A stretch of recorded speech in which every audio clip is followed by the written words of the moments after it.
This is the Better Life Podcast here with my co-host, Mr. Cam Cathcart. Cam, what's up, man? How you doing? Nah, I'm good, man. I'm doing great. You're In back Maui. on island? I've been in you've been St. Louis gone the for a last while. month. Yeah. Well, it's good to have you back. It's always fun. I get to hang out with you in the sauna tonight, maybe. It'll be a good time.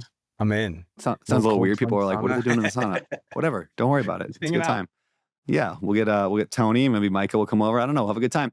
Hey, I got a question for you, Cam. Why do people generally just not trust staircases? Why? Because they're always up to something. Hey, so what did the janitor say when he hopped out of the closet? I don't know. Supplies. Oh, geez, that's stupid. I think that's a good one. That's one of my important. All right. Hey, man.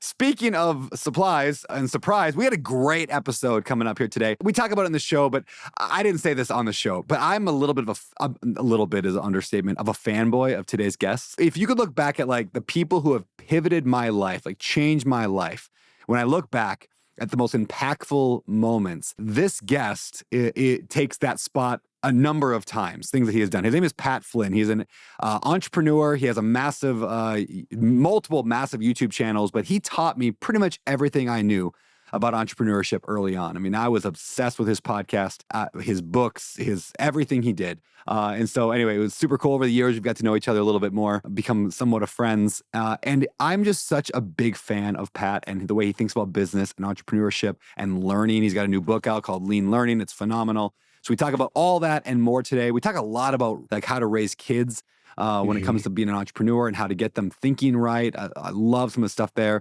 How to start a business. Like you got to get passive income in the next 60 days. Like he's got a thing called the 1-1-1 rule or method that's just solid. I don't know, Cam, what do you think? I thought it was amazing. I mean, favorite part was talking about kids, asking better questions for them.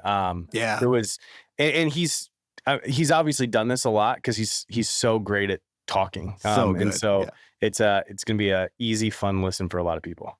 Yeah, you guys are going to love this. So without further ado, here's our episode with Mr. Pat Flynn from Smart Passive Income and Deep Pocket Monster and all sorts of other cool stuff. Pat Flynn, man, welcome to the show. This is awesome. Guys, thanks for having me. This is, I feel like this is years in the coming. Like finally we're able to connect on a show like this. I know. Yeah. I'll give you a little bit of a story and a little bit of a bio. So 15-ish, I don't know, 12, 13, 14, 15, I don't know, long time ago, years ago, I downloaded an ebook called, I think it was eBooks the Smart Way. Yep. Right? From some unknown, small, I never heard of him before, blogger who actually was a big deal at the time named Pat Flynn. And that was you. And I learned about internet marketing. I followed your podcast, Smart Passive Income, and absolutely fell in love with it. I think my wife and I listened to 100 hours of it. I don't know if I've ever told you that, but like so much of the podcast. And then I became friends with this guy named Josh Dorkin. And I said, hey, I know this podcast thing is kind of like winding itself down. It's pretty much over. This is 10 years ago. And I'm like, but I think we could probably get the tail end of this podcast movement. So we built the Bigger Pockets podcast and just modeled it straight off after Smart Passive Income. And that show obviously blew up and 100 million downloads and all that. And it was all because of you, man. So just want to say, appreciate you. And thank you. Bro, thank you for that. Like I forget how much of an influence I did have in the podcasting space. I even helped Tim Ferriss start his show. Yeah, and of course, he has inspired many. So I'm just kind of one ripple that was, I mean, there was a ripple before me. So, I'm just kind of passing it forward here. I love it, man. That's awesome. Yeah, you've been huge inspiration in my life, and I appreciate you. So let me read a little bio about you. So today's guest is someone I've looked up to, for years, like literally more than a decade. So Pat Flynn's founder of Smart Passive Income, a wildly popular blog, podcast, etc., that's helped millions of people, including myself, start and grow online businesses with integrity, transparency, and heart. And I would love to talk about some of that later. After being laid off from your architecture job, I heard you built this massive brand / I don't even know, like conglomeration of businesses, which I love to kind of watch how you did that. I mean, everything from books to physical products to digital products, advising a lot of companies. I know you're a husband. I know you got a couple kids. I'd love to talk about that today. And author of several books, including the new one, Lean Learning, How to Achieve More by Learning Less, which I read the whole thing in one sitting because I absolutely loved it. Thank you. So with all that said, Pat, take us back before all that. Before all the business and all that, who was Pat Flynn? Yeah, I was an architect. I mean, that's what my goal in life was. I graduated with a degree from Berkeley and I got a great job in the Bay Area, kind of had my dream job, had my whole life planned out, had a 401k, was about to start a family, just proposed to my girlfriend. And this was early 2008, in fact. And then mid 2008 comes by, and of course, we all know what happens in 2008, the great recession. Yeah. And then I got let go, and that was really hard for me because I had done everything I was supposed to do. I followed all the steps, and I had gotten great grades and went to a great college, and yet I still got let go, even though I was a high performer in that space. And I was feeling let down. I felt like betrayed. I also felt angry. I felt like maybe I could do something. Maybe I did something wrong. There were a lot of feelings, and I fell into a little state of depression there. And I have to thank a podcast that got me out of that. It was a podcast that was around back then, not anymore, but it was called Internet Business Mastery. And as I was trying to like find my way through this and kind of figure out what to do next, I mean, I went to like a Cutco meeting to try to I didn't know it was Cutco until I went, and they put on their bells and whistles and tried to recruit me. And then I was like, no, I'm not going to sell knives to my family today. But in trying to find my way out of all this, I found this podcast, and there was one episode in particular. They interviewed this guy named Cornelius Fitchner, who was helping people pass the project management exam. And he was making 6 figures a year online doing so. And I was like, wait, I took a ton of exams on my way to becoming an architect. I wasn't quite yet an architect because there's a lot of exams, but there was one in particular that was very difficult that had no information online about it. And I said, you know what if I became the person to step up and share information and resources about that? This exam was called the LEAD exam. And I ended up building a resource for that. In October of 2008, I launched an ebook, and that ebook in that first month made $7,908.55. And it was more money, 2.5 times more than I was making as an architect. So at first I was like, this is amazing. And then I was like, wait, what the heck? Like, I went to school for 5 years, and like, what's going on here? And then immediately I started to have all those doubts. Like, I thought I wasn't cut out for this. I was still going in for architecture job interviews, even though nobody was hiring at the time. I thought at some point the FBI was going to like swap my house because I was doing something illegal. It just didn't feel like I was supposed to do that. Yet lo and behold, the revenue from that business helping architects pass an exam just continued to skyrocket and blow up. And I think one of the biggest lessons out of that time was in 2009. In May of 2009, the company that actually writes the questions for that exam came out with their own study guide. And I was like, all right, I'm doomed. I'm going back to architecture. That was my best month ever. And when I asked all my customers, like, why did you buy from me when there's like, literally you can get it from the source? And they were like, well, I feel like you and I are related. Like you're just like me, and I can relate to what you've gone through. And like, I'd want to learn from a person, not like a company. And I was like, wow. And so moving forward, I started another business called Smart Passive Income, just to share everything that I was learning at the time about business, because people started asking me, and I took that same approach. Let me just be myself and show up. And while everybody else was showing like Lamborghinis and mansions they were in front of, I would joke and say like, look at my Lamborghini. It's a 2008 Toyota Sienna, right? And I started to discover that people love just like the realness and the rawness of just a family man trying to survive and provide for their family. And so I leaned into that, and everything I created, from the podcast in 2010 to when I started telling stories on stage in 2011 to writing books in 2013, I always just put myself in it and found that people do resonate with just kind of the not the genius, not the person who's born into it, just somebody trying to survive. And I think that's what we're all trying to do in some way, shape, or form. And I've just leaned into that. And of course, like you said, many other different projects that I would then show what I was doing and how I was doing it, from an iPhone app company in 2010 to a security guard training company in 2011, a food truck resource in 2012.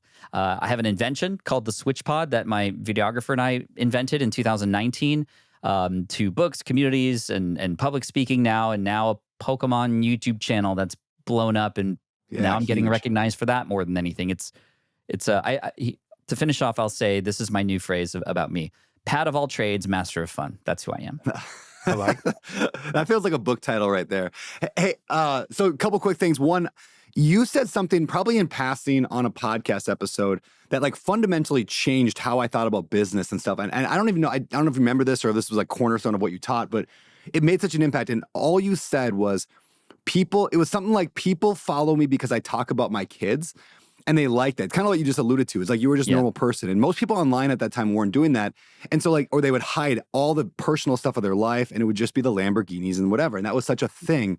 And I remember thinking, I'm going to do the same thing. I'm just going to do exactly what Pat said. So I started talking about my kids and my struggles and my stuff. And that's why, probably more than anything else, that Bigger Pockets took off back in the day, and why I have the following today. And I try to still lean in that. Obviously, there's a safety component there. I want to be careful, for sure. But just talking about my kids. I mean, the number one thing people usually talk to me about when I see them in public, or whatever, it's I bought a property for my daughter Rosie when she was born. I just put it designated it for her, and it's going to pay off in 18 years to pay for her college. Just like a simple thing, but I talk about it all the time. People absolutely love it because people don't buy necessarily what I'm selling. They just buy who I am. Right. So it made a big impact. Do you think that's changed it all over the years? Or no, it's become even more important. I mean, as AI and information all starts to get sort of like just everything's robotic now and lifeless, the more you show up as a person, the more you can be relatable, the more likely people are to connect with you. And this is why building personal brands is important, even if you're not an entrepreneur, still having some sort of sense of value and what you're about to connect with other people and community.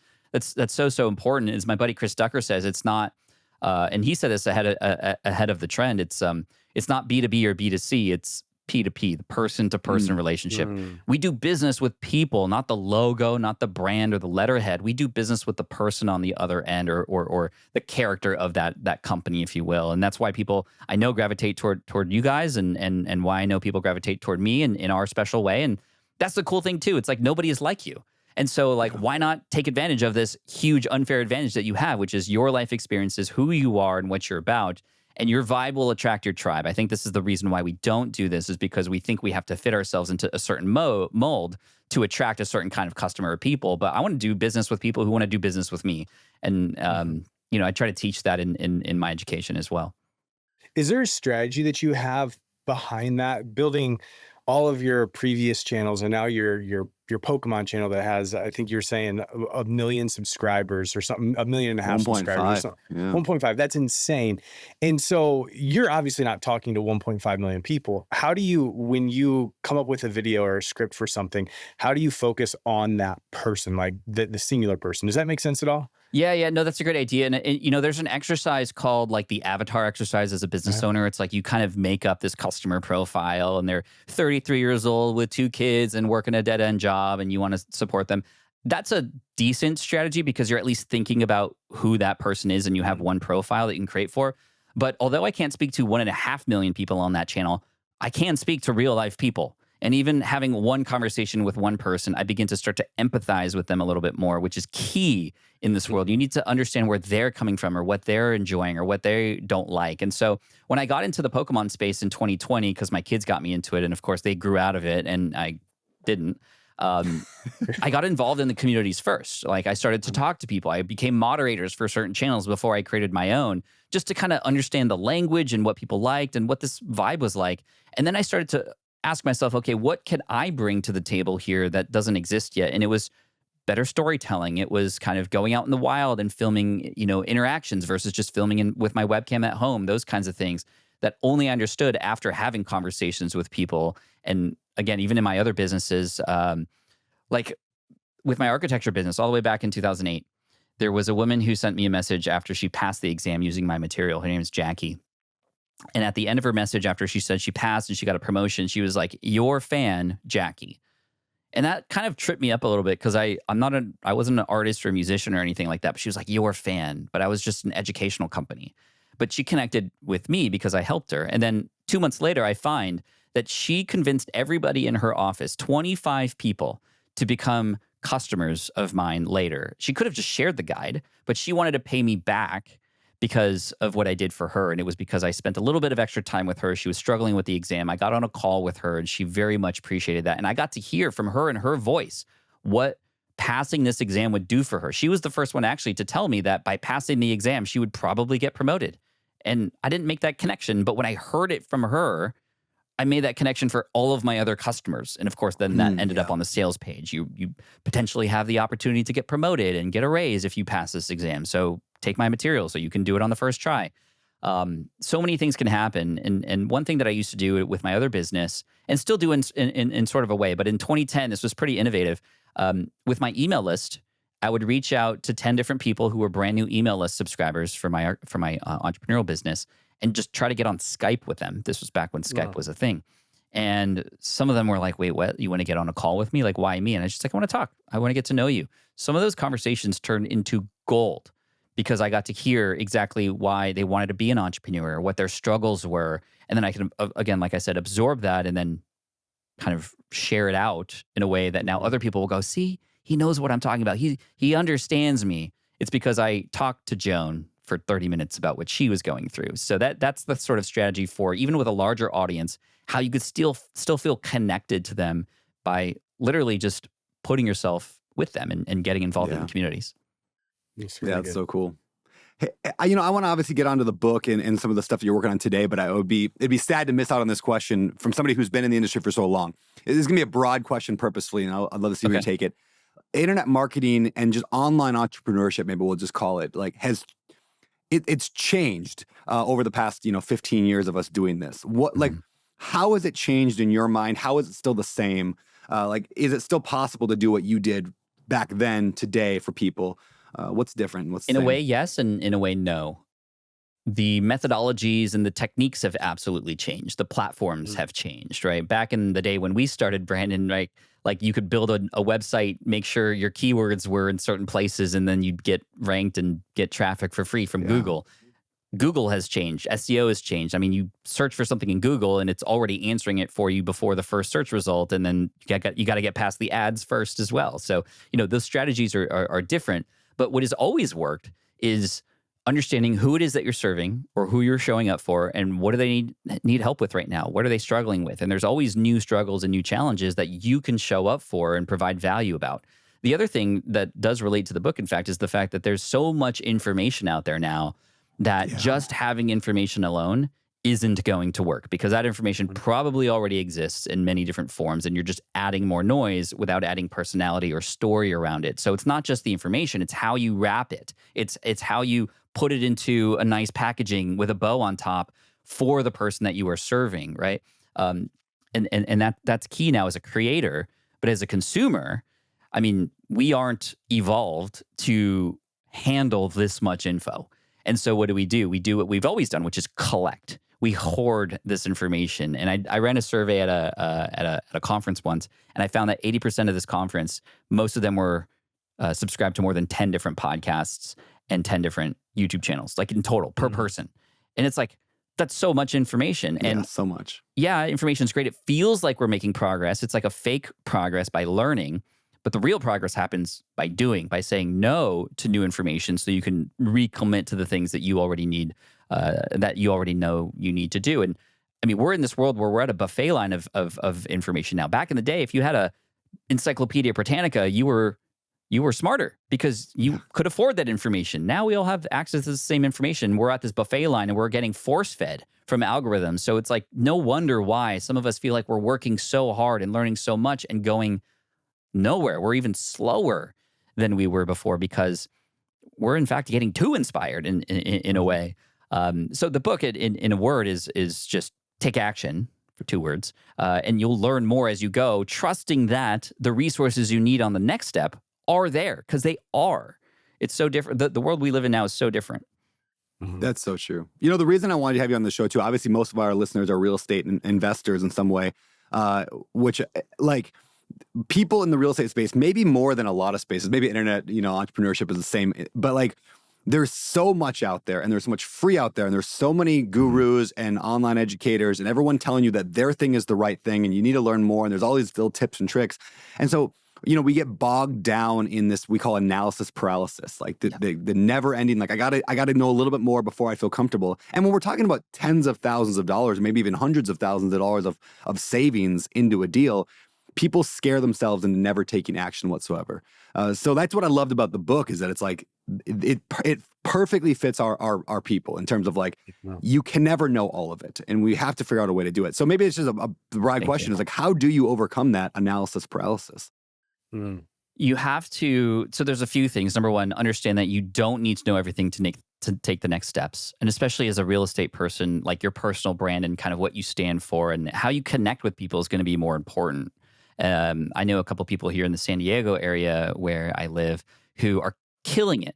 not because they're learning everything and they're using all the latest tactics, but they're literally going to the highest leverage things that work for them. And for these people who are more extroverted, their superpowers are connecting people, putting on events, getting people in the same room, having one person like their version of Jackie help refer 20 other new people who are now living and moving into the area or moving to different places, right? And just understanding that it's okay. In fact, opting out of all the new stuff is huge, right? That we have this thing called, it's the idea of just-in-case information versus just-in-time information. We want what's related to the thing that we're doing next or most important to us. So we need a North Star. We still need to know our why and our superpowers. But once you have that as your guidepost, then, okay, what's the next step? Let's learn about that. Let's focus on that. Let's hyper-focus on it and see who's talking about that. Who are the top people who do this very well? So if relationships and interpersonal connectedness is important to you, then just focus on that. Read, what's the Dale Carnegie book? How to Win Friends and Influence People. Yeah. Right? Like have that be your guiding post, right? The one resource. Learn how to use people's names and make them feel like they're the hero in the story. Maybe it's Donald Miller that you learned from in StoryBrand 101. Like picking one resource and going all in on that, knowing that, yes, there's more information coming. And the fight against FOMO is going to be key. That's where a lot of this comes in. We as humans, again, we're like, oh, what if that next thing is the thing? So there was a strategy that came out a number of years ago to combat FOMO, and it was called JOMO, the joy of missing out. But I don't like that. I think that's like kidding yourself. Like I'm not going to be joyful that I'm missing out on this. That's just a bad way to phrase it. I'd rather have joy of opting out by saying, no, not yet. This is important to me. I can re-up and recommit to the things that are important and that are going to move the needle once I know what the top priority is. And if I don't know what that top priority is, it's finding people, mentors, people who've gone through that process before to almost guide me, because you can't read the label when you're inside the bottle very often. So you have to have some outside perspective. This is why Bigger Pockets was so great, because you've provided the roadmap for so many people who have gone down that path before to people who now are going through it for the first time. You're almost like that person with the machete going through the jungle, clearing a path for people, and you're going to get scratched up, and that's what a good leader does, but you're making everybody else behind you who's following you a little bit safer as a result. So this just-in-time versus just-in-case thing is really key. And then there's also strategies, as you know in the book, that kind of help you once you're on that path to speed up the process, to give you bursts of skill acquisition and learning and momentum. So it's I mean, a lot of it's psychological and untraining ourselves, unconditioning ourselves from how we grew up, and especially in school, right? You got to get an A or else you're a failure. No, make mistakes faster is what I say. Safely, not dangerously. Put yourself in a situation, maybe in a heightened stake situation where you got to do the work or else something's going to happen. Again, not dangerously, but to get you finally moving. And then, of course, having some resources and help behind you. I mean, you're going to set yourself up for success. It's mostly psychological things we're having to deal with. Mm-hmm. I'd love to echo something there. You mentioned, I have a program called First Deal. It's just like firstdeal.com, get your first deal. Very simple, like program for like absolute newbies. And the very first thing I teach them, and it's like I probably spend more time in this than all the other stuff, more than finding deals, finding money, all that. It's the idea of decision making. Because there's 1,000 ways you can invest in real estate, right? You want to flip houses or do, rentals, or you want to do a mobile home park like I've done. And majority of people never pick anything, and therefore they're never good at anything. And so I love that idea of just saying like, hey, I know there's a lot of options out there. It just doesn't matter. There's a quote from the book Traction. Gino Wickman said, it's often more important that you decide than what you decide. And I find that so helpful in the real estate space and just entrepreneurship in general, is just knowing, yes, I could flip houses and buy mobile home parks and do apartment complexes and do this and do this and this, but I can't do all of them. And so I just have to pick something. And as long as I'm not picking something stupid, which again, that brings in the mentor, talk to somebody who's actually doing it. They can tell you if I want to do whatever, something stupid, then they'll tell you. But just picking a thing and saying, I'm just going to choose to get less information. I'm not going to follow 50 different gurus who are teaching 50 different tactics. Right. I'm just going to go all in on that one. What's the worst that can happen when you finally make a choice? You get some results and maybe it doesn't work. Great. You finally learn that particular option is not for you for whatever reason. Maybe you didn't feel it. There wasn't a good vibe, or it just isn't, your personality. Cool. You can now put it away forever and now try another thing. And you've now picked up some new skills. Probably you're starting to build this confidence. That's so key. And I think there's another book or a quote from Les Brown who said the richest place in the world is in the graveyard, because that is where all those good ideas that never got put into action because of fear and procrastination go to die.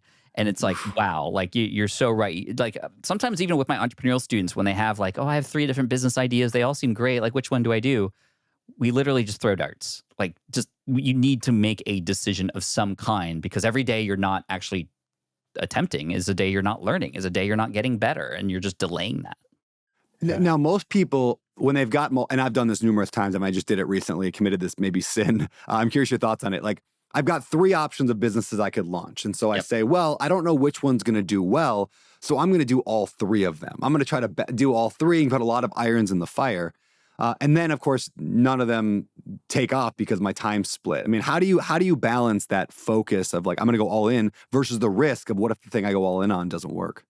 Yeah, I mean, you're so right. This is very common. It's like throwing spaghetti at the wall and just hoping something sticks, which is a strategy, but doesn't work today as well as it once used to, when you could just kind of like throw crap into the internet and just kind of hope something worked. You can't do that anymore. You have to, again, going back to what we talked about earlier, you have to show up.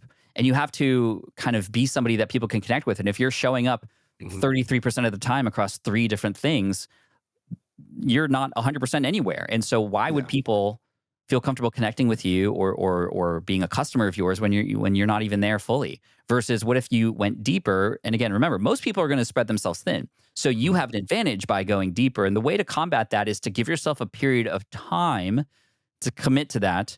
And then and then you just kind of put in the reps, and your win is if you put in the reps, not the results of that. The results will be the results one way or another. You will base your happiness and proudness on the fact that you gave it a shot because you committed to it and you showed up fully for X amount of days. Case in point, I recently did a shorts channel, purely experimental, just to see what would happen. I wanted to see if I can crack the shorts game, YouTube shorts, not like physical shorts that you wear. And I told myself I'm going to go daily for 60 days. And this was, in fact, yes, a Pokemon YouTube shorts channel, but I did not mention it anywhere. I didn't link to it anywhere or anything. It was purely siloed. And I decided I was going to open a pack every day. It's kind of cool because at the end, it might be a good card, might be a bad card. So there's, some reason to stick around to the end. I found like a nice little jingle to put in the beginning. Should I open it or should I keep it sealed? This thing has gone pretty wild since. But I said 60 days. I'm going to go daily. Day 30. 200 to 300 views per video per day. Old Pat would say, why did I waste 30 days doing this? Like, let me go find something else. It didn't take off yet. But that wasn't the goal. The goal was 60 days. Now, what once took 45 minutes, now it only taken me 10 to 15. So although I didn't get the views results, I got the results in increasing my skills as an editor and putting sound effects and other. So there was benefit there just from showing up.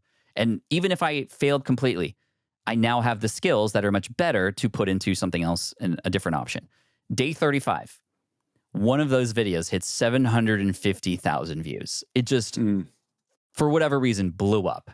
However, I knew what the reason was, because with all those reps, I have data coming in.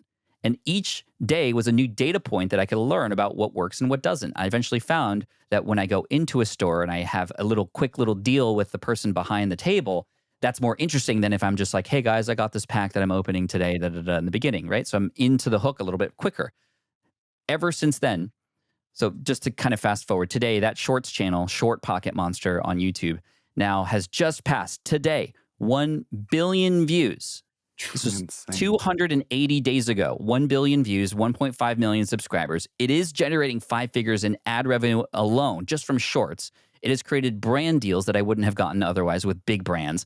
And I was even invited by the Detroit Lions to open a pack of Pokemon on Ford Field before one of their games in January, simply because of the reach of this. And now people are parodying my song, Should I Open It or Should I Keep It Sealed? I saw a video the other day. First of all, a DJ mixed it into his mix in a rave in front of 15,000 people, which was pretty dope. And then I saw another guy who worked at a mortuary and was looking at a coffin and sang the song, Should I Open It or Should I Keep It Sealed? And it's taken off because I put in the reps and I stuck with it long enough to give it a chance. So I a love good it. question for you, because you have so much going on with your book, your podcast, your YouTube channel. How do you find the time for that? And This is what a do you great outsource and what do you do yourself? This is a great question. So when I build something, I build it, I get my hands dirty. I don't hand things off right in the beginning. For example, with my podcast, I Mhm. didn't just go, I need a podcast producer because I don't want to touch it. I wanted to learn how to do it. I wanted to learn the way that I wanted to do it, the style. Then something that becomes a standard operating procedure that I can then hand off to somebody else because Mhm. then my time could be put elsewhere. And that's typically how I run things. I built the Switch Pod, which is an invention that, again, we use lean learning to create. Didn't ever invent something before, but we took a lean learning approach to iterate along the way. For example, when we were going to sell this thing, we decided Kickstarter, but we'd never done Kickstarter. So what did we do? We went to an event that had people who were presenting on stage that talked about their Kickstarter promotions for physical products. And we took one out to dinner and we, asked all the questions, got so much good advice. We launched this thing in 2019 for $415,000 in earnings in 60 days. And again, just by iterating our way there. But now that product is pretty much automated. People buy it on Amazon. A 3PL, third-party logistics company, ships it out. We only look at the numbers maybe a couple times a month and just make sure our inventory is to stock, and that's it.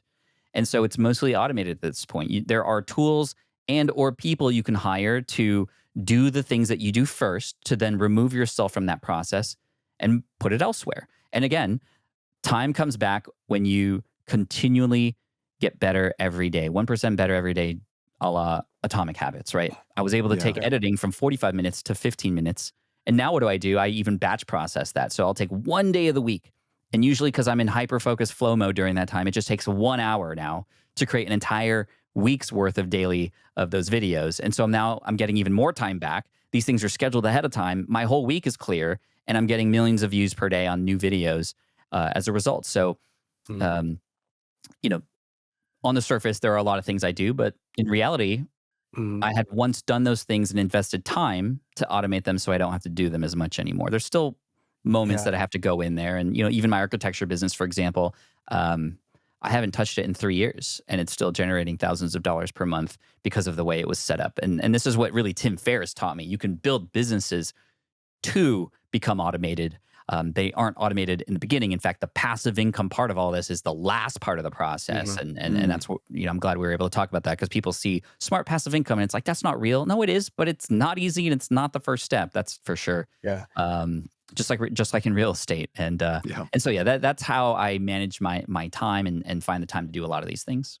Is there ever a part of you, and I wonder, because I think this myself all the time, where I've got 6 or 7 different businesses, where you think if I just committed all in on my architecture business or SwitchPod business or YouTube, the long form or YouTube short form, and committed all of my time towards that, it would blow up and I mean, everything's blowing up for you, but generate so much money. Like, how have you decided, hey, I'd rather have a lot of businesses versus one that I commit all my time to? Yeah, there's no wrong way to go about it. There are people who like Alex Hermosi who are like, focus on one thing and just like own it. That's your one thing. That's a viable strategy and it works. For me, I like to diversify a little bit, not for like portfolio sake, but more for energy's sake. I've tried the one thing before. The One Thing by Gary Keller and Jay Papasan. Great book. It makes sense to do the one thing on paper, but as a creative and as an entrepreneur, I want to scratch those other itches. And if I don't get to scratch that itch, just like in real life, I'm going to be pissy. I'm not going to feel relieved as a result of that. So what I've done is I've created what I call the 20% itch rule. And so 80% of my time is dedicated to the things that I know I'm supposed to do, the responsibilities that I have. 20% of my time I allocate for play, for experimentation, for trying these new things. The SwitchPod was the 20% between 2017 and 2019. Pokemon is the 20% for me now between 2020 and today. And so what that does is it compartmentalizes those experiments such that if they were to fail, almost like a petri dish, at least it's contained and my other stuff is not affected. But what ends up happening is I get so much energy in this new stuff that I can bring and carry over that energy and even sometimes some learnings into the 80% of stuff. And I can go there. So if you were to look at it from a weekly basis, Monday to Thursday is 80% and then Friday is the 20. We do practice a 4-day work week at Smart Passive Income, so I do have the opportunity to have Fridays to play. And right now it's just pretty much Pokemon, which I'm in love with. And when I go back into Mondays, I have renewed energy because I was able to escape that for a little bit. It's not taking over my life. It's not the only thing I'm thinking about. And I can go back into it again with renewed energy, just like we do every single year when we hit New Year's. But I get that on a weekly basis because I'm taking myself away from it, then coming back to it. And I have this beautiful rhythm that works again for me. And I think more people could benefit from that. I'm not saying, again, everybody should do that. It's like a diet. You got to kind of figure out what works for you and your body and your mind. But it's an option that a lot of people stray away from because they hear that advice, only do one thing, and then they do that one thing and they're left kind of unfulfilled, if you will, because they've only done the one thing. That's such a phenomenal point because even in my own life, like I've read the one thing, I listened to all the podcasts and everything. It's like, focus on one thing, build the one thing. But my personality is not set up to do one thing. What energizes me is having my hand in 7 different fires and being that, like, opening up the creative side of my brain to build new businesses. And some of them might not ever work out or even make it off of a Google Doc, but it's fun for me and it energizes me. And so I love that you're saying that, because most people that we talk to are like, focus on this, build this, and you can do it a different way. Yeah, for sure. I think some of that maybe also, though, in the beginning, I'm just thinking out loud here, but like in the beginning, when you're like, let's say you're desperate and you have to have the highest chance of something succeeding, that's probably a time to go all in on one thing, because it's probably going to increase your chance. When you have the flexibility, like we all do, my guess is then it's a little bit easier because, you know, you can always fall back on the one thing. You can still pay your bills. But if you're like, oh, I just lost my job, shoot, I'm out of money, I got 3 weeks to get this thing going. Obviously, trying to launch 4 businesses at once, probably a bad idea. So maybe there's a timing issue here as well. And that's where coming in with somebody to learn from, a guide or somebody to hold you accountable to sticking with whatever the highest leverage thing you can do is. There's obviously many ways to generate revenue more quickly than others. And, you know, maybe if one of your ideas is to write a book to make money, then maybe don't do that. Because I think if you talk to anybody who's done it, you'll find, number one, takes a while. Number two, you're probably not going to make a ton of money from it, at least right away or directly, versus how can I provide maybe, for example, a service to somebody, or show up and do some consultation work for somebody to generate more revenue now, so that I can then start thinking about maybe next steps and having more options later. So there's definitely ways to do that. And I think for any, you know, beginning entrepreneur, like simplifying it and even asking yourself a keystone question that I have in the book that is inspired by Tim Ferriss, which is, if this were easy, what would it look like? That would be the the guidepost for you, because we and Cam, like you and I both, and I know you too, Brandon, we have so many ideas and so much fun doing those things. We often also overcomplicate things. We believe that things require more work than sometimes they actually do. So if you ask yourself the question, if this were easy, what would it look like? You might find that it's actually not that hard, or there are only 2 things you need to learn, or even just one to get to that next step or next level and actually start seeing some results. Yeah. I love that quote. Oh, sorry, Brandon. I love that concept from Tim Ferriss. So what if it were easy? I ask myself that all the time. Yeah, same. Super powerful. One of the things that I've discovered in my own life is when something starts out as fun. Like, let me give you a great example. I started an education program. I love teaching people. I love coaching. It's amazing.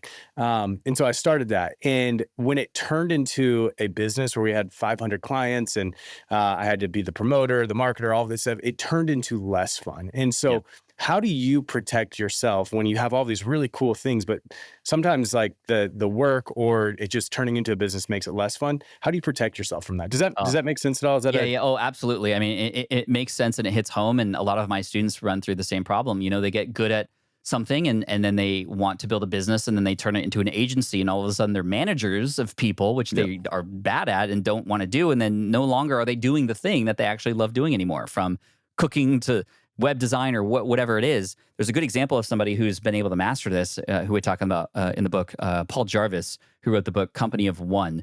And he's somebody who was more he was thinking forward ahead at what does he actually want to create and what is important to him. So knowing your why is important, because a lot of us entrepreneurs who get really excited about things will just grow for the sake of growing, because you know that it's fun and that's what everybody's supposed to do, and you get wrapped up in it. And then all of a sudden you are at the top of this ladder, but it's the wrong ladder, as they say. So a couple of strategies I have for making sure we don't fall down those traps. And if you are in that situation, how to maybe take yourself out of it. So the first one is what I like to call the DeLorean exercise. And that is when you are in the position of like starting a business or building it up, going into your DeLorean. I'm a big Back to the Future fan. I even have like a hoverboard behind me. The DeLorean is a time machine. So you go into your time machine, go 1 year into the future, and everything is successful. The things that you want to happen are happening. What does that look like to you? And then when I run that exercise and people are in this business and they're building agencies and stuff, and I'm like, okay, and they're like, okay, we have 200 employees now. We're doing all this stuff. We're making lots of money.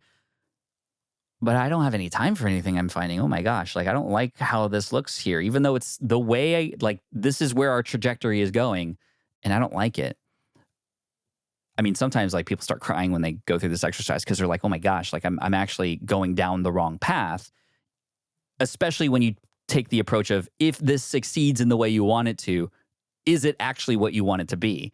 It's a good check-in versus like, okay, maybe this decision or this decision, and you can see what it's like. Or you can go in there, it's the way you want to be, and it's disconnected from where things are at. And you can go, okay, how do we go from point A to point year from now, or 3 years from now, 5 years from now? So again, just a little bit of a moment to kind of think yourself through the future and what you want to build, and you can reverse engineer into that. For example, I, at one point, got very inspired by Bigger Pockets and yourself, Brandon. I don't know if I've ever told you this, but I had visions and ideas of building a complete real estate empire, both with residential and commercial buildings. And so I had these visions, and then you and I spoke. I had an opportunity to get my first property from my in-laws, and I bought it from them. And I envisioned this whole thing with managers and all these people working under me. And after that first one, I was like, yeah, this isn't really my vibe. Like, I don't think I would want to have hundreds of these spaces. Like, I'll have the one property now, but even that is like way more work than I ever thought. Boy, am I glad I experimented with this first before kind of going all in on it. So ended up selling that property, doing really well on the appreciation of it, and kind of put my time and effort into other things like Pokemon, I guess. Yeah. But it took kind of that thought and even, trying it a little bit to discover that. The other thing is like, some of us might not even know we're going down that path until it's too late, and we don't want to get to that point. So remembering your why and what the whole purpose of this for you is really important. And so I like to do what I call a why-focused introspection every couple months. I think for maybe 30 minutes, I put in a block of time in my calendar. I just think about it. Are the actions I'm taking today, and is the direction I'm going in alignment with my why and what is important to me and my values and my mission? I call it a why-focused introspection, Wi-Fi. Because if you don't have good Wi-Fi, you're lagging. That's the dad joke I put in that part of the book. There's a lot of dad jokes because that's just who I am. But those are a couple strategies you can use to just make sure you don't go down that path that so many people go down. That's so good. That reminds me of... Go ahead, Brian. Go ahead. Well, okay, I'll just say, it reminds me of that quote. There's a quote from Steve Jobs I just pulled up. It just said, for the past 33 years, I've looked in the mirror every morning and asked myself, if today were the last day of my life, would I want to do what I'm about to do today? And whenever the answer has been no for too many days in a row, I know I need to change something. It reminds me of that, like, why am I doing this? If you just wake up every day, you're like, this doesn't support the actual why that I got into it. Yeah, who cares if you make $10 million down the road or $2 million or $50 million or 100,000? If you're miserable, what's the point? Yeah, Amen. That's so good. Yeah, I've got a business coach, and we talk a lot about like building a ladder on the wrong wall. Like if you, I mean, and I feel like I'm kind of going through that right now in my own life, and it's kind of too far down where I'm great at acquisitions. That's kind of where I got started, buying houses. That's not necessarily scalable with just me. And so I thought, well, what if I hire on 5 acquisition specialists, and I don't do acquisitions anymore. I just train them. What I realized is I love going into grandma's house and sitting with her and talking with her through the emotions behind selling the house and locking it up. I don't like managing people. And so like trying to, and I haven't found the answer yet. Like, how do I shift that back into something that I love that is still scalable? I don't know the answer to that yet. I would question, does everything have to be scalable? That's the other part about this. I think, again, this is a trap a lot of us entrepreneurs fall in, is like scale. Yeah. And sometimes foregoing scale to enjoy the work you're doing is scaling, because you are showing up more and you're probably going to close more deals. And even though it's less automated, even though it's more of you, it's you've opted into doing the work that you love. And what a privilege and honor that is to have the ability to say, no, I'm choosing to do this. Like my wife, who chose to become a stay-at-home mom despite what society and everybody was saying, and how she was quote unquote lazy, even though that's the hardest job in the world. she decided to opt into that to do what was important to her. And that was such a huge thing for the entire family. Anyway. Yeah, No, dude, I love it. So good. Hey, I would love to dig into some questions around like raising kids as an entrepreneur, because I know a lot of our listeners have kids. But before we get there, I want to bring in this week's show sponsor. And one thing we do on the show is 100% of the profits from this podcast go to charities of the guest choosing. So is there a charity or a mission or a cause that you care about that we can send some money towards? So freaking cool, you guys. Like, I love everything you're doing here and what you stand for. Man. It just makes me so happy. And I'm, again, honored to be a guest here on the show. My charity of choice is a charity that I've worked with, an organization for years now. I've actually built a couple schools in Ghana through them. And this is Pencils of Promise. They help build schools in third world countries that don't have access to education and education facilities. There is a random school in the middle of Ghana that says, brought to you here by the Flynn family, and then another one that says by Smart Passive Income. And I guarantee you people see that every day when they walk in. They're like, what the heck is that? And you know what? It doesn't matter, because they have stuff that they didn't have before, thanks to the community that I was able to rally together behind these buildings. But thank you for that. That goes a very long way in helping to support the teachers and, of course, kids and materials. And I mean, in the middle of Ghana, they're getting access to Kindles now as a result of this, and just kind of expanding their mind, thanks to support like what you are offering here. So thank you so much. Yeah. It's awesome, man. Yeah, it's a great organization. I've followed them for years as well. So very cool. Well, with that said, so I know I'm fairly well off financially, right? But did you know I still house hack? Like, that's right. I've got an extra couple units at my house here in Maui, and I decided to actually rent one of them out because, hey, it's like almost $2,000 a month, and I'm an investor, so why not? Do you know the first thing I did when I decided to rent that out? I went to turbotenant.com, because there I can advertise the unit, screen for potential tenant, sign the state-specific lease, get automatic rent payments set up, track my income and expenses, and even communicate with my new tenant via the app. It literally made the process so much easier. So whether you've got, one unit or a ton of units, check out turbotenant.com. I love it, and I know you will too. Let them know I sent you. Let's go back to like the idea of raising kids as entrepreneurs. You got 2 kids, right? I got 2 kids. Yeah, 15 and 12. Teenagers. Okay, so teenager and almost teenager. As somebody who's now ahead of me by a few years, I got a 9, a 5, and a 0. What have you learned about parenting a kid and setting them up right in the world of like as an entrepreneur? Yeah. I know it's a broad question, but deliberately so. So I just want to clarify, when you say raise your kids as an entrepreneur, it could mean 2 things. It could be I'm the entrepreneur and I have strategies that I've learned as a business owner that I'm going to put into my parenting, or it could mean I want my kids to become an entrepreneur. And I just want to clarify, because I think raising my kids to be like an entrepreneur, not necessarily become an entrepreneur, but just think like an entrepreneur has really been the goal, which means how to problem solve, which means how to understand that you might not have the answers, but there are other people who do. So how might you collaborate with people to be able to work together on something? And there's a story at the beginning of the book related to my kids about collaborative efforts that they did in their classroom. That was really inspiring, and really inspired this book and the sort of motive behind it.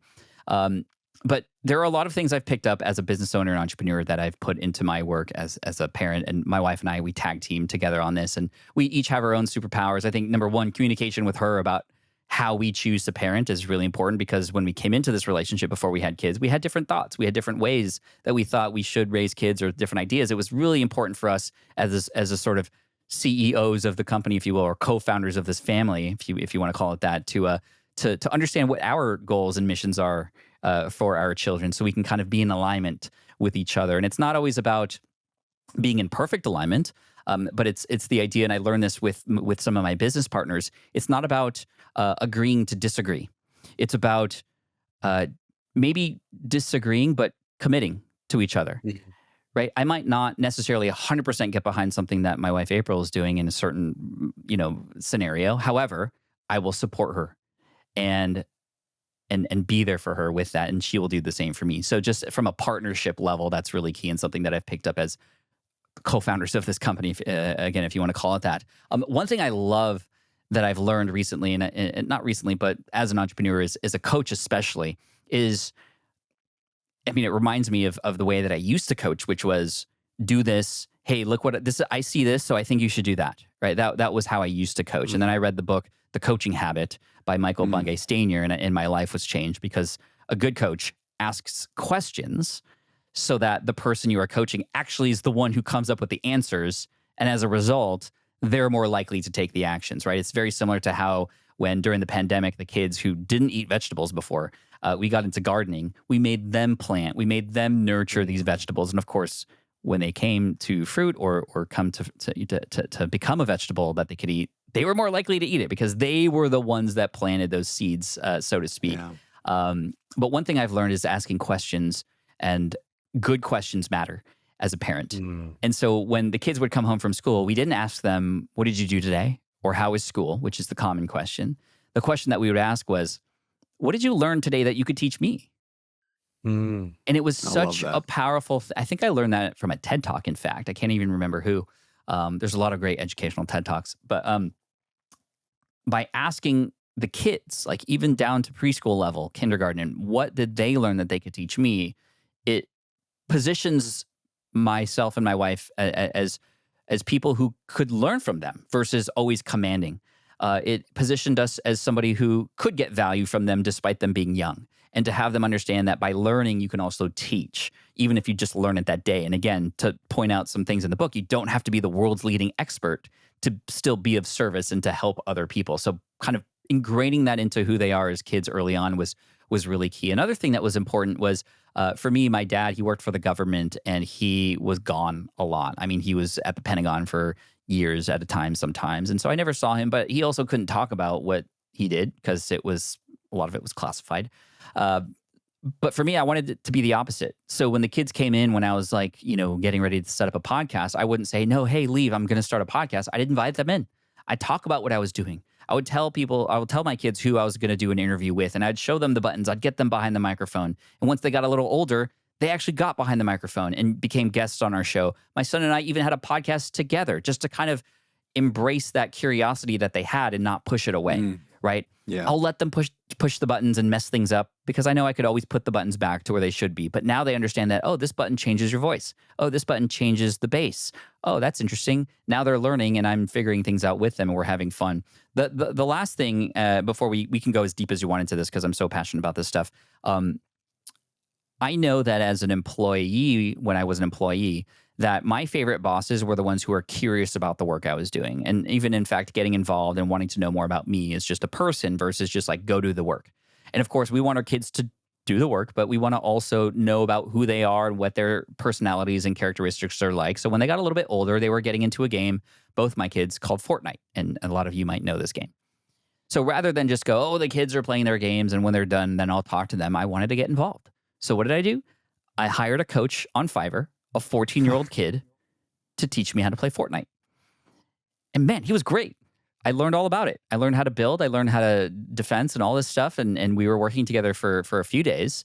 And then I was able to play and keep up with my kids. And in fact, we worked together. And there is a Twitch channel at one point that we started just for fun to play Fortnite together. And so they were getting behind the microphone, doing the stuff Daddy does.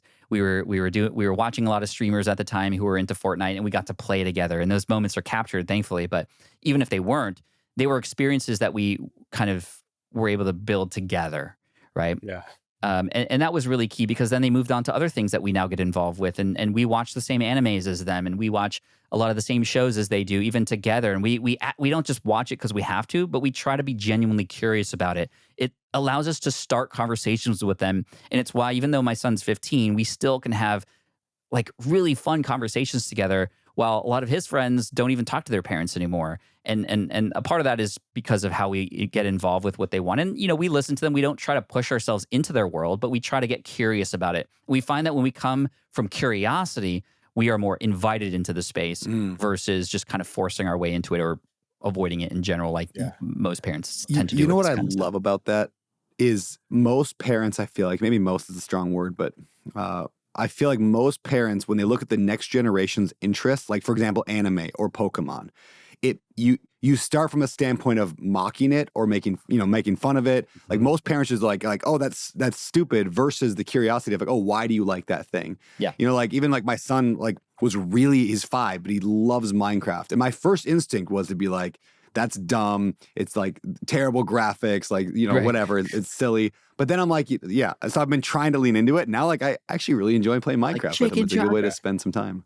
Yeah. So it's, I love that you said that, just like being curious and trying to lean into what your kids love, because that's where you're going to connect with them at that level. That's beautiful. On the flip side, this was a fun story that happened just 2 nights ago.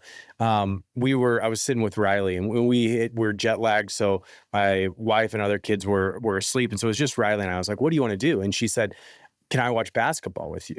And she's never said that before, and I love the NBA, so I watch the NBA all the time. And I was like, "Well, you want to watch basketball? Why do you want to watch basketball?" And she said, "Because now you've taught me about it. I know what's happening." And it came back to that whole like curiosity thing, where instead of throwing on basketball and zoning out, like I sat down with her and I told her about the 3-pointers and 2-pointers and free throws and quarters in the game, and even talked to her about players and how LeBron and his son are playing together and how cool that is. And now she loves watching basketball with me because she understands it, versus just zoning out and saying, this is daddy time where I'm just going to relax. I actually brought her into that with me and cool. Fed her curiosity. And now she wants to watch basketball with me. It's the coolest thing ever. That's awesome. And she's probably seeing you get excited about something and like, in a way, getting curious about what you're doing, and vice versa. It's just like you can both support each other. And even though you might not both be obsessed with each thing, it's about the togetherness of it. I'll tell one more story about, I have so many stories about the kids and business and kind of how they relate. I again, try to lead by example. That's the other thing is my wife and I both, we have been told what to do so often when we were growing up. We both love our parents. They're both with us. They're all still with us, thankfully. But we grew up in a more traditional household where we were just told to do things without reason why. And we've kind of taught the kids to ask why when they aren't sure about something, right? Most people will go, stop asking why. And what do kids always do? Why? And we hate that. But we encourage that because it means that they are still involved in this conversation and need more information or want to learn more. So when we tell them to do something or not do something, my wife and I, we have made it a goal to make sure we always have a reason that we can explain. And then if the kids don't understand that, to ask why, so that we can have a legitimate conversation about it. And that's really key. There was a time when my son, I think he was 8 or 9. He had just gotten like his iPad and he was playing Minecraft on his iPad actually. And we were going in the car to go pick up something or drop off something. And typically we don't allow the devices in the car because the car is a fun time to have a conversation or listen to music and stuff. And that's always fun. But this time I tried to treat it a little bit differently. I wanted to test my son a little bit. So when he was like, "Hey, Daddy, could I bring the iPad in the car when we go pick up the thing?" I said, "Well, normally I would say no, but if you can tell me why I should let you, then I'll let you. If you can convince me why I should let you have the iPad in the car." He's like, "Oh, really? Okay. Well, I like Minecraft and I want to play it. I'm really good at it and I'm trying to build this building. So I think that's why I should be allowed to play with it in the car." And so this is a teaching moment, right? And I said, "Well, you've told me why it was good for you, but why is this good for me to let you in the car with the iPad?" And I could see his brain going, and he was like, well, I mean, maybe I'll be more quiet so that when you're driving, I won't be a distraction. And I was like, okay, you're getting there. Like, this is good. You're thinking about like the benefit of this for me in the car. I like that. But I said, okay, try a little bit. You got one more chance. Like, what could you say to convince me that I should say yes? And I was going to say no until this answer that he gave. And he said, "Okay, well, Daddy, I know you were an architect. And so if I learned how to build in Minecraft, I could teach you how to become a better architect." And I was like, oh, man. So cool. Fine. This one time you can have, like, I'm like getting teary-eyed thinking about it because it was like such a smart answer. And what I taught him there by asking the right questions, not by saying, you know what, if you ever start a business, Keone, you should make sure that you're always thinking about the audience and what they want versus in real time, in real life, about something that normally would just be a passing by moment. Teach him that, if you want something, you have to figure out, well, what's the benefit of the person that you're offering, right? So maybe in the future when he wants to be a guest on a podcast, he can now approach it not, hey, I want to be a guest on your show. Rather, here's what I can bring to your audience, right? And we've seen that in his life now. He's applying for leadership in the band at his school and doing all these things that he doesn't have to. And it's just amazing to see those things come as a result of just years of consistent, showing up and April and I talking pretty deeply about a lot of this stuff and communicating along the way. That's so cool. About a year ago, probably about a year ago, my daughter, we were driving in the car and me and my wife were talking about how we want to buy a new house, which we ended up doing. We said we want to buy a new house, but houses in Maui are, insane, right? Everything's $3 million plus and it's nuts. And so we'd love to have one, but it's so expensive. And Rosie in the back seat hears us and goes, I have an idea on how we can pay for the house. And we said, oh yeah, what do you think? And she goes, we could get chickens and we could sell the eggs. And we're both like, instead of like, obviously it's a silly thing, we laughed at it. We said, well, let's talk about that. Like, what would you do? What would that take? How would that make money? And the next day we went and got 8 little chicks. We now have 16, I think, chickens now in our backyard. And Rosie washes the eggs and she goes and collects them. And we bought a house. So like, she has no idea that the house was not from the chicken eggs, but we rarely sell them. We just eat them all. I eat a lot of eggs these days, but it was a fun learning experience. Not too long ago, you could have bought a house. Oh yeah. We were rolling it. We were like, we were so bougie with like our unlimited eggs. It was great. But yeah, I love like that idea of leaning into your kids' interests a little bit. She also started a YouTube channel a few weeks ago, just on her own idea. Eight, almost 9. Yeah, a little art one. She wanted to draw out. Cool. So I helped her learn how to do it. We worked on it. She even learned how to use ChatGPT to create like image, like the what's the word I'm looking for? Like the picture that goes in the front of the video. Why can't I think of the name? Whatever. Anyway. Thumbnail. Thumbnail. So she created a thumbnail. She created an AI avatar of herself. So she didn't want her face on there. So it's a little AI version of her. It was so like, cool. I'm like, man, that day of working on the video, and she made, I think, 6 of them, was like probably more advantageous than her entire, school so far. That said, she has since then has kind of lost interest. So the question I want to throw at you is like, how do you balance leaning into your kids' interests? And then when things get hard, they tend to be like, okay, or repetitive, whatever. They now go on to a new thing. Do you have a length of time in which you try to encourage your kid to stick with something? Because that's important to learn to stick with something. Yeah, but if they're not into it anymore, how do you balance that? For sure. I have no idea. It's ahead of the actions that will be taken, working together to come up with a plan, even going so far as, I know some parents do this, we didn't, signing a contract to say, I will commit to this for 6 months and do my best to create a video every single month or bi-weekly. And the second part of this is the reward on the other end, whatever that might be. And it might be, a trip or some gizmo or a gadget that they want or some book, whatever it might be. Having that be, at least for kids, has been really important to not like a bribe, but kind of like just to make sure they continue to do the work, such that if they do the work, no matter the result of the work, they will still see that there's something on the other end of that. And I think that's an important lesson. It's like, let's put the reps in, and no matter what, you're still getting something as a result. And you can be proud of the fact that you put in the work no matter what happens. And of course, similar to my shorts channel, a lot of times if you've given enough time, like things could happen and things could get interesting. My son started a YouTube channel not too long ago. It was a long time ago. It feels like not a long time ago. He was about 11 years old, and he just wanted to kind of create videos of all kinds. So he would do puzzles. He'd have these little like Rubik's Cube type things that he would do on video. And one video popped off. It actually did really well. It had like 40,000 views, and he had built a skee ball machine out of cardboard and was just we were playing with it and showing people how to make it. And I told him before, similarly, like, stick with this for a few months. You'll see some stuff happen. Stuff did happen. And he found out that he just had more other interests later. But a very important lesson that happened here was, before going onto YouTube, as a YouTuber myself, I knew that by showing up on YouTube, you are opening yourself up to comments. And some of those comments may or may not be the nicest comments in the world.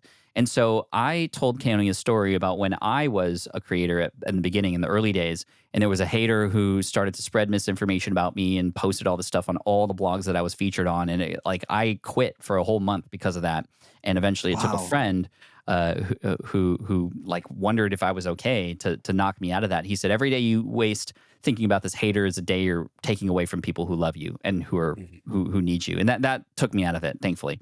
But my son, going into this, I knew that he was going to be susceptible to that. So we taught him and told him up front, like, there will be people out there who will say mean things because they have something going on in their lives. And because you are doing something maybe fun and they don't have the opportunity to have fun, they're going to try to bring you down. This bucket of crabs that we live in, right? If you have a bucket of crabs and one tries to claw itself out, the others will bring it back down because we don't like to see other people excelling when we are. And this is why surrounding yourself with an important supportive community is really key. Anyway, we taught him this, and I told him the story that I went through and how hard that was, and basically finished by saying, hurt people hurt people.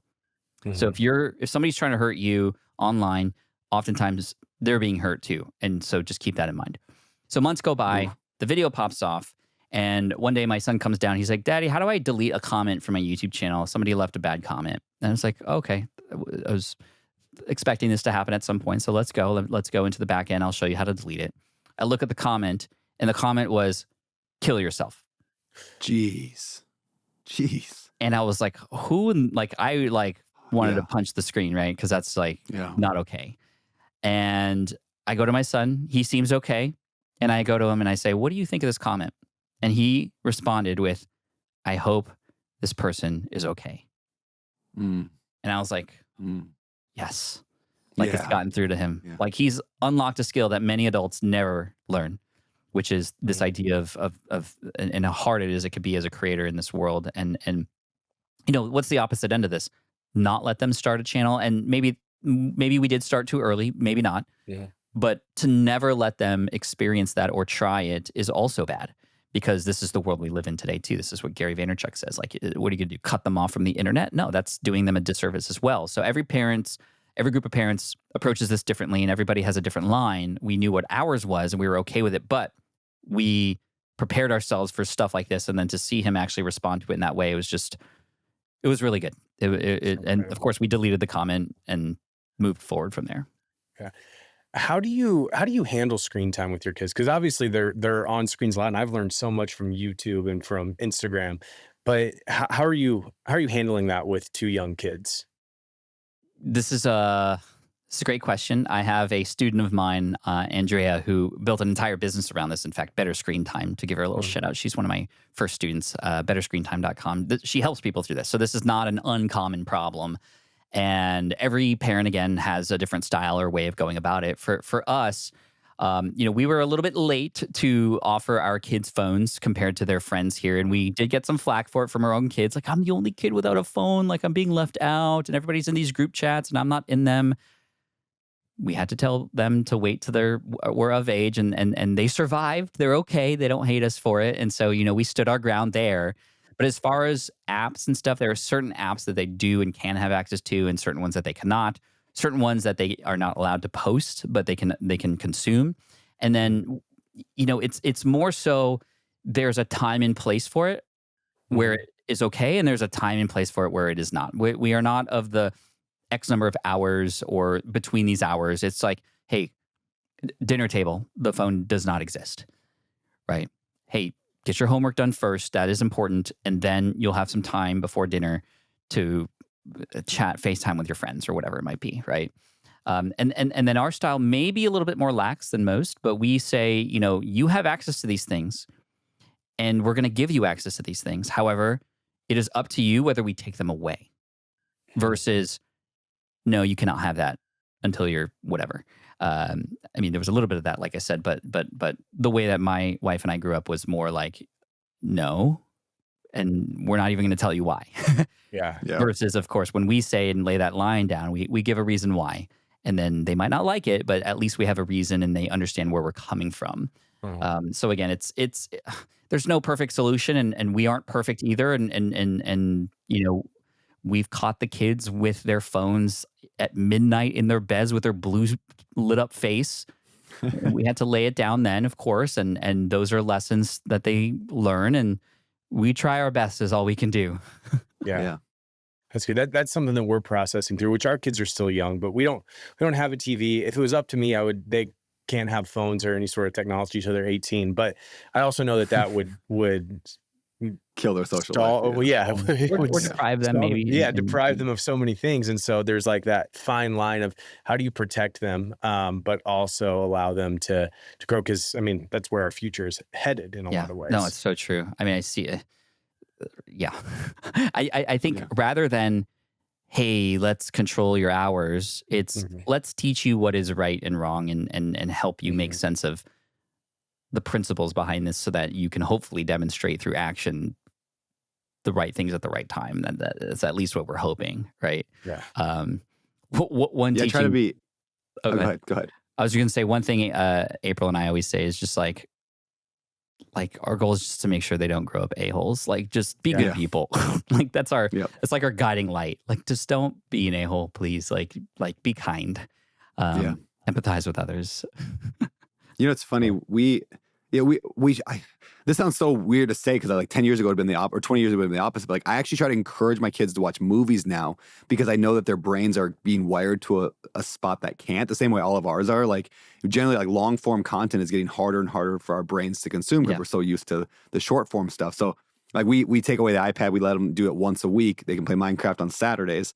But the rest of the time, like if they want to watch something, it better be a movie, like not even just a TV show, but like a movie. And they hate that. But like, that's one thing I'm trying to do. Again, whether or not that pans out, I don't know. We'll see. But it gives them some ability to veg out, but it has to be something long form.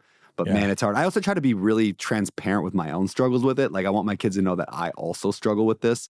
And again, that could maybe backfire, but I think that's going to be an overall net positive that's where a they're positive like, for sure. Yeah, where they see that I'm like, I'm struggling. Or so I'll tell them things like, hey, if you see my phone, I've done this numerous times. If you see my phone anytime the rest of tonight, I'll give you $5. So like, they're like, because I need your help to make sure that I'm not on my phone tonight. I'll give you $5 if you catch me. That's and cool. so then they love that. It's like, it becomes a game for them. And they can see that I'm trying and I'm putting in things in my life. And, like the fact that I'm the opposite of them. I don't use a phone on Saturdays. So they can play Minecraft Saturdays, but I don't touch technology on Saturdays. And so they can see that, like, this is the thing that daddy's doing. So I hope that they get that self-initiation, like whatever you want to call that, like that self-motivation. Right. Yeah. To I say, think I'm going to figure out a like solution. sharing where you might be not feeling great or falling short is so key. Again, like, parents used to be put on a pedestal. Like, they're the image of perfection, right? Yeah. Where that's not real life. And that's fake, even in a way. So I do the same thing. When I was writing this book, I was having such a hard time because the manuscript, the first one was not good, and the publisher came back, and I was just like, what do I do? I opened up to my kids about that, and I just told, like, they could tell I was just not vibing that day, and I was like, hey guys, I'm sorry. Like, I've been not in a good mood today, and here's why. And so they were very supportive. And then when I decided to rewrite the whole thing from scratch again and lock myself in my office for two weeks, they understood why. There was context there. They saw what it was like for me and how important this was to me. And then to see the joy on the other end, and now going on a podcasting tour and seeing the book out there. And I mean, we're going to go to Barnes and Noble together and see it on the shelves. Like, that's a moment I'm so looking forward to. And to have them remember how much of a struggle it was, like what a lesson that is from a parent to see them also struggle with life and then come back. That's going to hopefully help them through their own struggles that they're going to have, because they're going to have them. It's amazing. Awesome, man.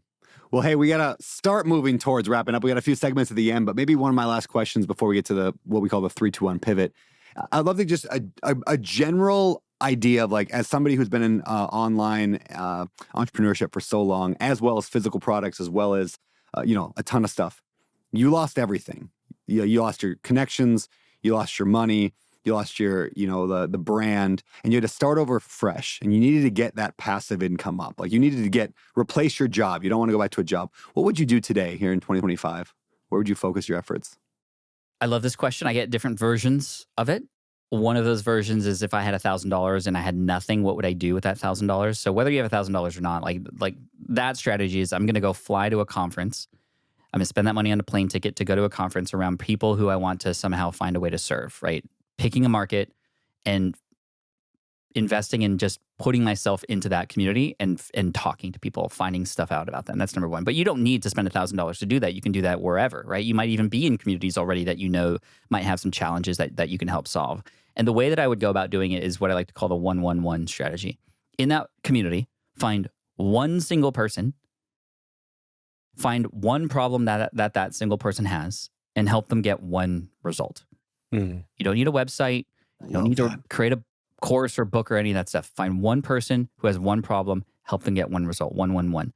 And this does a few things for us. Number one, when you find that person, it's a good exercise to go and find them. And if you can't find one, how are you going to find 1,000 to build your business out of? Like, start with one. Let's simplify this. If this were easy, what would it look like? Like I said earlier, right? It also helps you understand who they are and what they're about, right? When you find out what their problems and challenges are, you not only are really discovering that, but you're understanding it in their world, through empathy, through their language and the words that they're using. What are the obstacles? What have they tried before that didn't work? And how to work with them through that into getting a result is a lesson in and of itself for you as well. By either consulting with them, working with them, literally helping them do the thing, hold their hand through it, whatever it is, or whatever it might look like.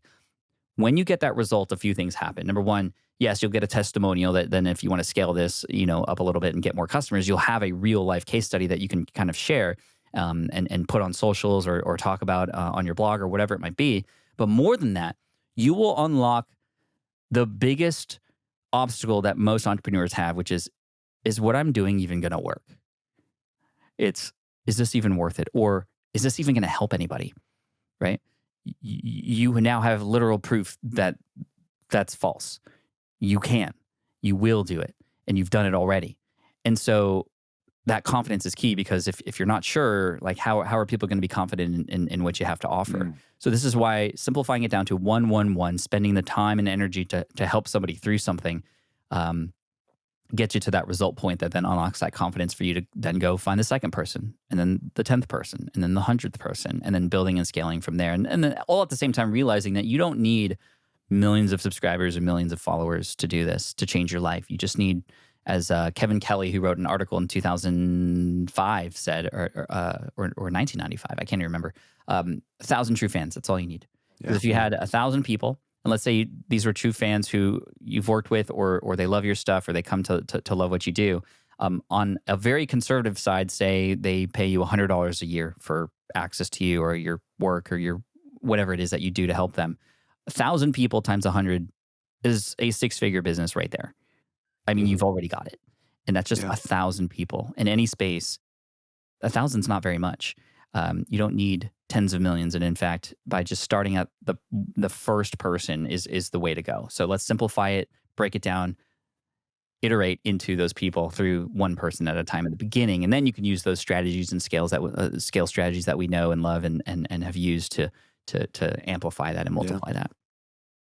Speaking of that, it's funny. There was an episode of your podcast. This is going back again more than 10 years, because it was before I was at Bigger Pockets, where you interviewed a guy. I don't even remember who it was. He had a program where he taught people to like build software, like go into a software business. Dane Maxwell. And yeah. So it was that episode that, like, I remember just thinking, that is so smart. You go into an industry. So the idea was go into an industry that maybe you're part of, maybe you're not, and just get to know, like, what's their deepest, biggest problems. You build software around it and solve their problems. So literally when I went to Bigger Pockets, I took that episode and I was like, well, what are real estate investors struggling with? I was like, well, everyone has their own spreadsheet, and spreadsheets are terrible. You make one accidentally, put a negative in a spreadsheet and the whole thing's wrong and you don't know that, right? It's a major problem. And every single investor in the entire country had that same problem. It's like, we all have our own unique spreadsheets. None of them are very good.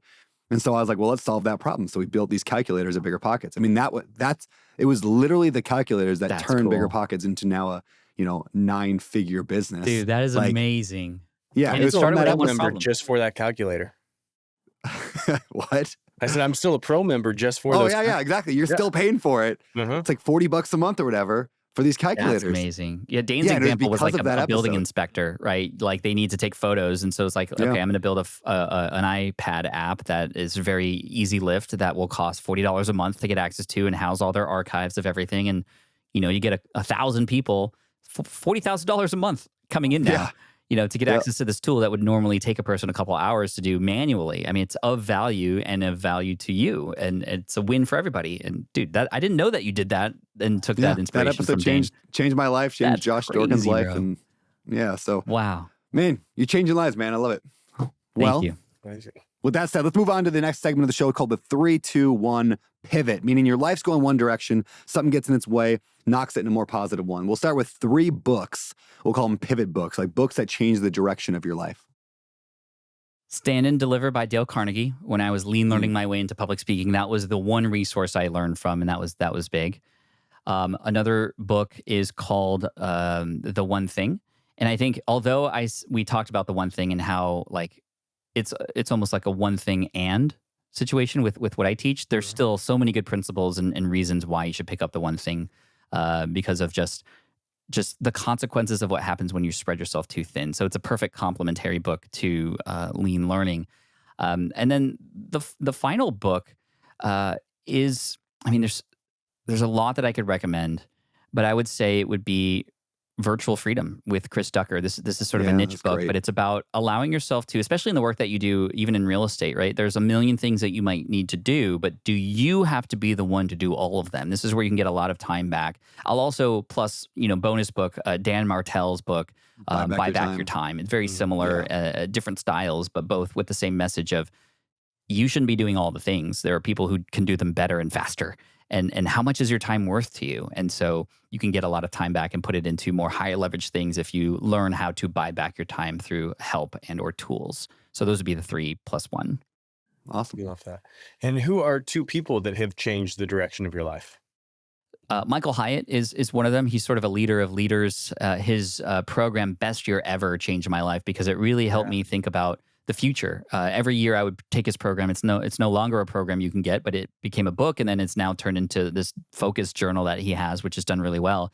But this program allowed me to approach each new year with not just a business goal mindset, but more of a holistic life approach. And he made me think about how I wanted my relationships to get better every year, and allowed me to think about goals beyond just like the monetary and financial goals, but even hobby-based goals and spiritual and of course relationship and financial, all the things to be able to think about these 9 sectors of life that we often don't think about. And so big shout out and thank you to Michael Hyatt.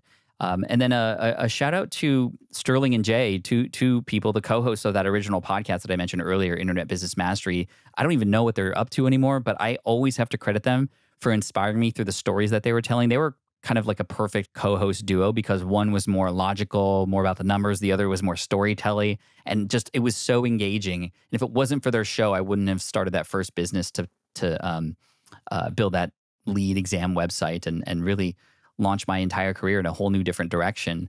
So Sterling and Jay, thank you, and Michael Hyatt. Amazing. Very cool. And finally, one quote that either has changed your life or that you kind of live by.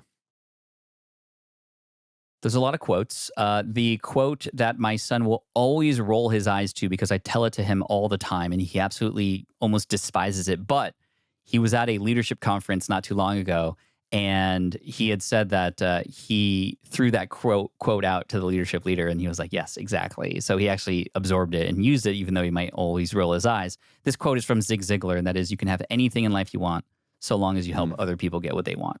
Yeah, I love that quote. It's amazing. Awesome. We're going to move to the next segment, past, present, future. And so we're going to start with past. If you could go back to 20-year-old Pat and give them any piece of advice, what would that piece of advice be? Jinko jeans are never going to be in style. That's number one. So I swear that was a bad time. But jokes aside, I mean, I would tell myself, you will never get to where you want to go alone.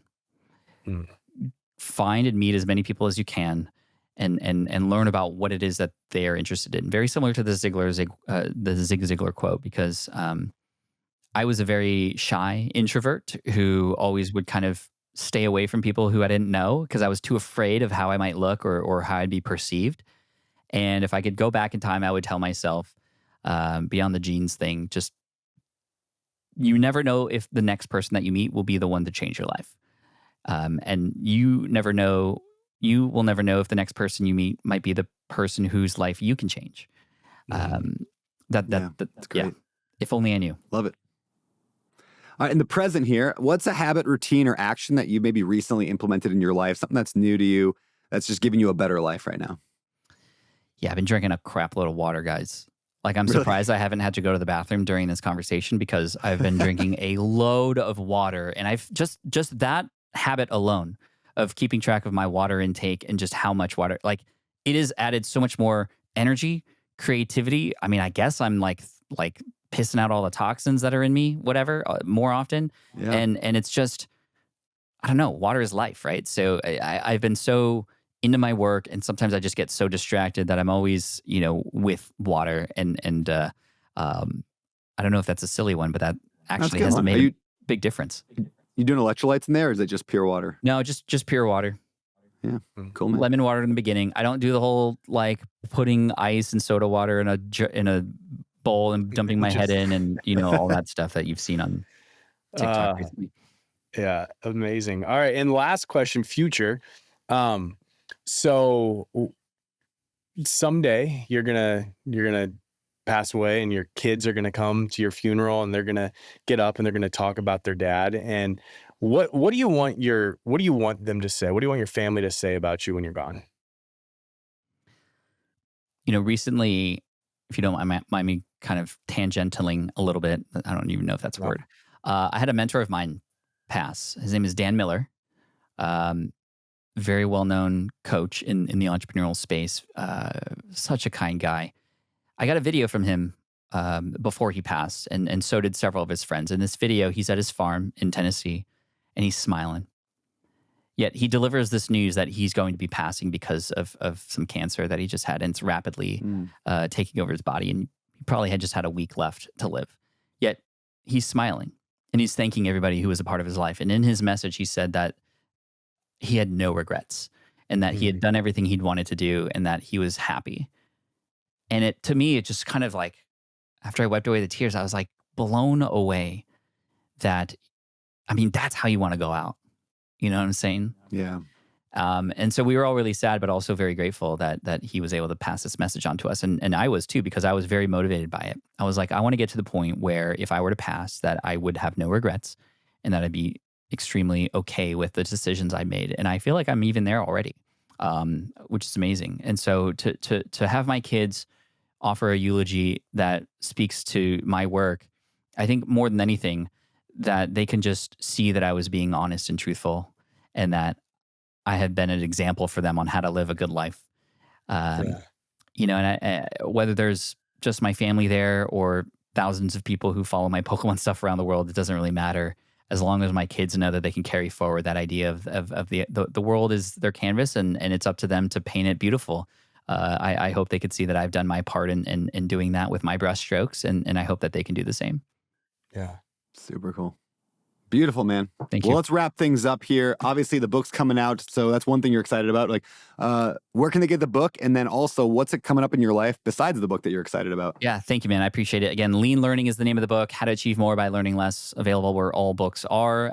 If you happen to be listening to this before June 3rd, there may be some bonuses on leanlearningbook.com. The book also comes with a free companion course, and I really do hope it changes your life, or at least sets you in the right direction with action and motion versus waiting and kind of just hoping.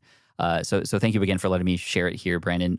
In the future, also kind of a month after the book comes out, I have my next live event coming. It's for the Pokemon space. In addition to doing online stuff, I have practiced what I preached in my other book, Superfans, and I've brought the community together. And we host a live event called Card Party every year. We have 2 events this year. Tampa Bay, Florida at the end of June. And we have projected 6,000 people who will be there to nerd out on Pokemon stuff, not just to kind of buy, sell, and trade, but we treat it like a cruise where you're with the same people, and there's events and activities and fun things that happen. We have a nightly show that feels like Price is Right, but with Pokemon. And it's a place that all the major creators in the space also come to meet their fans too. And it's just, it's going to be a blast. I'm really looking forward to that. And then after that, thankfully, after the craziness of the book launch and some stuff with the kids and the family, we're going to go on a Disney cruise in July, and hopefully just kind of like veg out for a bit and just enjoy life and eat a ton of bad food. But all for all the right reasons. Yeah. I just booked a Disney cruise to Alaska in August. Awesome. I'm pumped. Yeah. That's incredible. All right, man. Very cool. Well, Cam, last question for you. Where can people find you? Obviously, Lean Learning. Is it leanlearning.com or leanlearningbook.com? Leanlearningbook.com. And then YouTube, social medias, anywhere people can find you, anywhere else? Thank you, Cameron. At Pat Flynn on most social media channels, and my entrepreneurial YouTube channels at Pat Flynn as well. However, if you're curious about the Pokemon stuff, Deep Pocket Monster. Pocket Monster is what Pokemon is short for. And Deep Pocket Monster, if you want to see some fun videos. Most of our audience is watching on a television, and many of them don't even follow Pokemon, and they enjoy the storytelling. So maybe you can enjoy that with your families too. Awesome. Love it. Yeah, I'm going to get my kids into it. That'll be fun. Awesome. Pat, this has been amazing. Thank you so much. It's been an honor to talk with you and kind of relive our angsty 20s again with you. So it's good. Dude, this made my week and month. Thank you so much again. Thank you, man. Thank you for tuning in to another episode of the Better Life Podcast. We hope you enjoy the show. I hope you got some valuable insights to help you lead a better life for you and your family. Now, hey, if you found value in this episode, please consider leaving us a rating and review on your favorite podcast platform. Your feedback helps us to improve the show, helps us reach more people with this message of living that better life. And be sure to subscribe to the podcast so you never miss an episode. And hey, before I go, this show is all about the habits, actions, beliefs, and strategies that can give you a better life. But in case you're interested and you want to know my opinion on what it takes to live the best life, not just better, and that's from like a more spiritual and faith standpoint, check out abetterlife.com/bestlife. Thanks again for listening, and we'll see you next time on the Better Life Podcast.